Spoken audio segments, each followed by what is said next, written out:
तो कल हमारा सामान पूरा ट्रक से चला गया था और आज हम लोग जा रहे थे बाय फ्लाइट पुणे के लिए। तो घर हमारा पूरा खाली हो गया था। वाकई में ये फीलिंग ना बहुत बेकार फीलिंग होती है, मतलब घर ऐसे छोड़ के जाना। बहुत सारी ना घर से यादें होती है, एकदम ना मन नहीं कर रहा था जाने का, पर जाना भी था।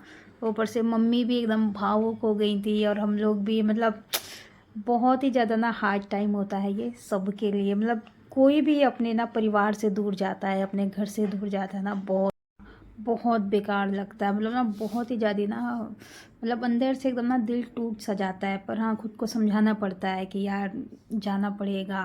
तो मेरे माइंड में फ़िक्स था कि हम लोग जाएंगे, 1 साल या 2 साल में हम लोग फिर जयपुर आ जाएंगे। तो वहाँ से मैं जाती हूँ अपने मम्मी के घर। मम्मी का घर पास में ही था मेरे।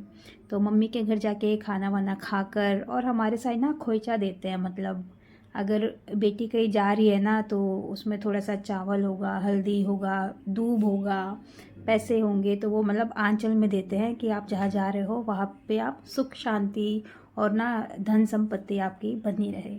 तो वहाँ से फिर हम आ जाते हैं एयरपोर्ट पे। तो भाई मेरा छोड़ने आता है। तो भाई का सफ़र बस एयरपोर्ट तक ही था। उसके बाद हमें अकेले आना था आगे। वो टाइम भी मेरे लिए बहुत मुश्किल था कि पता नहीं कब मुलाकात होगी, क्योंकि जल्दी तो आना हो नहीं पाएगा। पुणे वाकई में जयपुर से बहुत दूर था।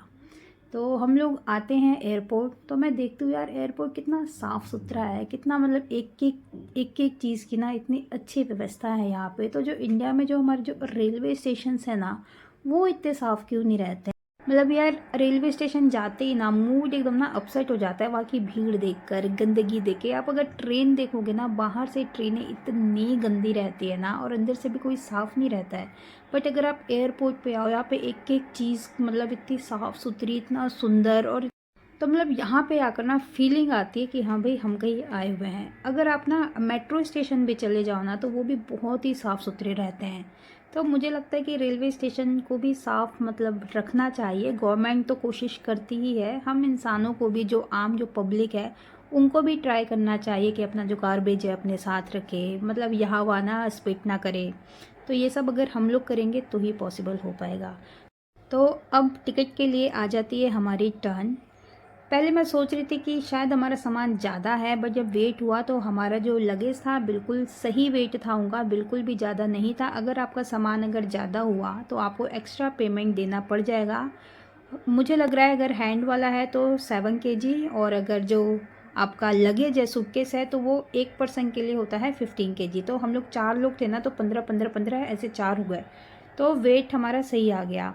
तो यहाँ से हम ले लेते हैं टिकट, फिर हम जाते हैं अंदर। और अंदर जाने के लिए ना बहुत ही तगड़ी चेकिंग होती है, जिसमें ये आपको बास्केट दे देते हैं। इसमें आपको अपना सारा इलेक्ट्रॉनिक सामान, बेल्ट, वॉच, पर्स, मोबाइल, सब आपको इसमें जमा करना पड़ता है। और ये फिर जो अंदर वाली जो ना मशीन होती है, उसके अंदर जाके इसकी चेकिंग होती है। और आपकी भी फिर मैनुअली चेकिंग होती है। फिर ये मैं क्या देखती हूँ, मेरी सुपारी है। अभी तो मैं एयरपोर्ट की तारीफ़ कर रही थी, मतलब लोग भी नहदी हैं यार। मतलब यहाँ पे भी आके मतलब इधर उधर अपना कूड़ा फेंक देते हैं। चलो कोई बात नहीं। तो हम फिर बढ़ते हैं आगे। सेकंड फ्लोर पे हमारी जो फ़्लाइट थी वो आनी थी। तो हम आ जाते हैं सेकंड फ्लोर पे।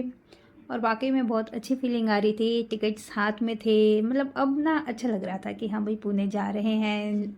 मतलब नया जोश था, नई उमंग थी, अच्छा फील हो रहा था। तो हम लोग एयरपोर्ट पे ना पहले ही आ जाते हैं। जैसे जो टाइमिंग होता है उससे 2 आवर्स पहले ही आना पड़ता है। तो अभी हमारे पास ना सफिशेंट टाइम था। तो हम बस एयरपोर्ट घूम रहे थे। और ये मतलब इतनी अच्छी चीज़ लगी ना कि यहाँ पे स्विचेस दे रखे हैं, आप अपना फ़ोन यहाँ से चार्ज कर सकते हैं। और मतलब ये बहुत सारे थे, मतलब ऐसा नहीं है कि इस एयरपोर्ट पे एक दो ही है, मतलब हर थोड़ी थोड़ी ना दूरी के बाद ये था। तो ये मुझे बहुत अच्छा लगा। मतलब एयरपोर्ट है ना, तो फीलिंग आ रही थी कि हाँ भाई एयरपोर्ट पर ही हैं। तो अगर आप ना रेलवे स्टेशन जाओ ना, तो बहुत मारामारी रहती है यार हर एक चीज़ की। मैं तो अभी मेरे भाई की शादी थी, सगाई में मैं गई थी, ट्रेन से गई थी। मैं पूरे ना 12 साल के बाद मैं बैठी थी ट्रेन पे। और वाकई में मैं कह रही हूँ 12 साल पे बाद भी बैठने के बाद मुझे ये फीलिंग बिल्कुल भी नहीं आई कि रेलवे में सुधार हुआ है, प्लेटफॉर्म, ट्रेन साफ़ सुथरी हुई है। मुझे ये फीलिंग बिल्कुल भी नहीं आई। तो अब हम आ जाते हैं फाइनली जो सेकंड फ्लोर है वहाँ पे। और हमारी जो फ़्लाइट है वो शायद आ चुकी है और वो खड़ी है और हम लोग भी बहुत ही जोश के साथ जा रहे हैं। बट हाँ, अभी भी कुछ देर हमें वेट करना था क्योंकि अभी जो फ़्लाइट आई है ना, तो अभी उसमें से जो पैसेंजर है वो बाहर आएंगे, उनका लगेज बाहर आएगा, उसके बाद फिर हमारी टर्न आएगी। तो यहाँ पे है डेज़ी चॉकलेट्स दिखा रही है जो ये इसके मामा दिए हैं। तो अपने मामा को ये थैंक यू बोल रही है कि मामा आपने बहुत सारी चॉकलेट दिए हैं, बहुत मज़ा आएगा खाने में। तो मैंने डेज़ी को कहा डेज़ी मेरे को भी शेयर करना। तो डेज़ी बोल रही है हाँ मम्मी ज़रूर। डेज़ी वैसे मेरी है बहुत सीधी, ये बेटा मेरा बहुत वो है। तो यहाँ पे बच्चे चले जाते हैं शॉप पे कुछ ख़रीदने। मैं हस्बैंड को मना करती हूँ कि एयरपोर्ट से कोई चीज़ नहीं लिया करो, बहुत महंगा मिलता है, बट मेरे हस्बैंड मेरी बात नहीं मानते। तो फाइनली अब हम आ गए हैं अपने फ़्लाइट के बिल्कुल पास, बट अभी भी हमें एंट्री नहीं मिलेगी क्योंकि अभी जो फ़्लाइट में जो पैसेंजर्स हैं उनको इस वाले रास्ते से बाहर आना है। वो फिर सेकेंड फ्लोर पे आकर एग्ज़िट गेट से वो चले जाएंगे नीचे और वहाँ से लगेज लेके अपने घर। और अभी यहाँ पे देखना रेड कलर की ये सब जो है ना गाड़ियाँ, इनमें जाते हैं लगेज। तो पैसेंजर्स के जितने भी लगेज है ना वो सब इसमें डाल रहे हैं, आप देखो ध्यान से, साफ दिख रहा है। और इसमें से फिर वो लोग ले जाएंगे एयरपोर्ट पे, जो वो जो गोल गोल राउंड राउंड नहीं घूमते हैं, उसी पे वो लोग फिर इनका सारा सामान डाल देते हैं और सारे पैसेंजर्स चूज़ कर करके अपना सामान ले लेते हैं कि भाई किसका लगेज कौन सा है। तो एक बारी तो ये हो गई। अब जब सामान चला जाएगा फिर दूसरी गाड़ी आएगी जिसमें उन पैसेंजर्स के लगेज होंगे जो आज जा रहे हैं, जैसे कि हमारे।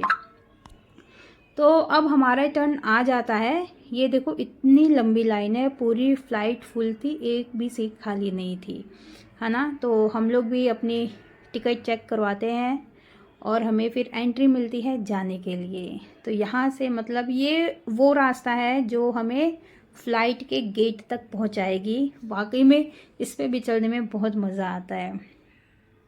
तो मैं तो पूरा फील कर रही थी कि जैसे मैं ना वेकेशंस पे आई हूँ। यार पुणे तो यार ड्रीम सिटी होती है किसी की भी। हाँ, पहले मेरा मन नहीं कर रहा था जाने का, बट पुणे के बारे में मैंने बहुत सुना था। और ये जो बसें होती है ना, ये होती हैं एयरबस। ये आपको एयरपोर्ट पे पिक करके जहाँ पे आपकी फ़्लाइट है वहाँ पे छोड़ेगी। और जब फ़्लाइट से जब नीचे उतरेंगे तो यही एयरबस खड़ी रहेगी, आप फिर इसमें बैठो और ये बस आपको एयरपोर्ट तक छोड़ देगी।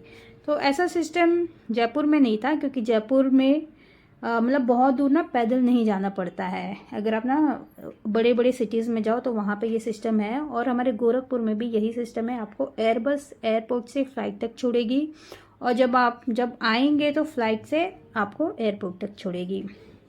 तो फाइनली हमारा भी नंबर आ जाता है। यहाँ पे हम कराते हैं अपना टिकट चेक और अंदर होती है हमारी एंट्री के साथ ही मिलती है हमें एयर होस्टेस। तो मुझे अपने दिन याद आ जाते हैं क्योंकि मैंने भी यही वाली पढ़ाई कर रखी है।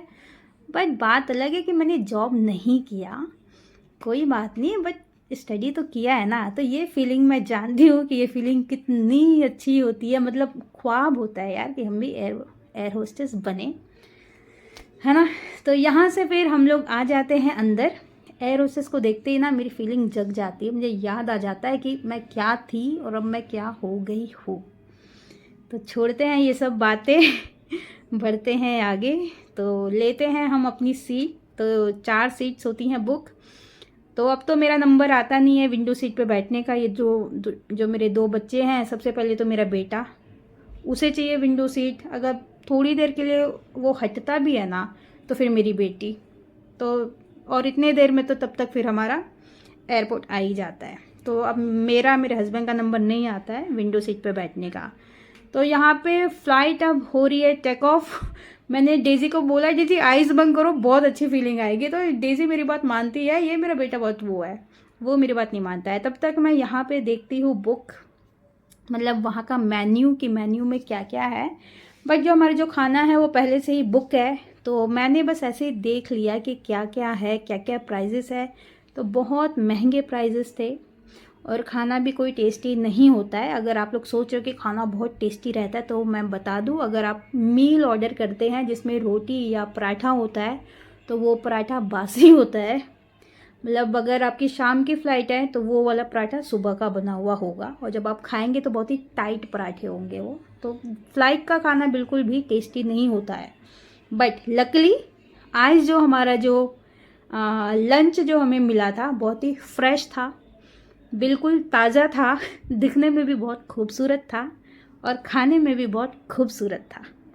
ये है आज का हमारा मील जो वाकई में बहुत टेस्टी था। ये मेरे साथ सेकेंड टाइम हुआ है। एक बार जब मैं एयर होस्टेस की ट्रेनिंग कर रही थी ना, तो मैं फ्रैंकफिन की तरफ से मैं दिल्ली आई थी, जयपुर से ही।